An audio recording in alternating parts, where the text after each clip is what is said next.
10 saksak ang inabot ng isang misis na tumangging makipagtalik sa kanyang mister.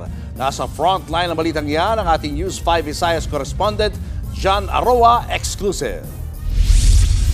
Duguan at tadtad ng saksak ang 30 years old na ginang nang isugod sa ospital sa Mandawi City.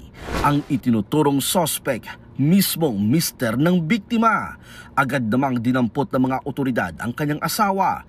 Sa eksklusibong panayam ng News 5 sa 40 years old na sospek, sinabi niyang napuno siya sa kanyang asawa dahil isang buwan na raw silang hindi nagtatalik.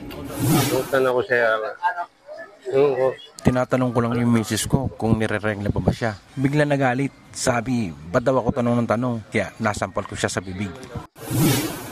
Dagdag pa niya, nakikipaghiwalay na rin daw sa kanya ang kanyang misis, kaya lalo siyang nagalit. Kumuha siya ng 2 kutsilyo at pinagsasaksak ang biktima. Hindi bababa sa 10 saksak ang tinamo ng kanyang misis. Kwento ng mga kapitbahay, away-bati talaga ang mag-asawa dahil siloso ang sospek. Abot langit naman ang pagsisisi ng mister sa kanyang ginawa. mamaya ko pa sa'yo siya. Humihingi ako ng kapatawaran sa asawa ko. Huwag mo sana akong ikulong dito. Kahit para lang sa ating mga anak. Para masuportahan ko pa rin sila. Kahit di ka na makipagbalikan sa akin, tatanggapin ko. Nagpapagaling na ang biktima sa ospital habang mahaharap naman ang lalaki sa kaukulang reklamo. Nagbabalita mula sa frontline, John Aroa, News 5 Visayas. Mga kapatid, Julius Babaw po. Iba na ang may alam at may pakialam sa panahon ngayon.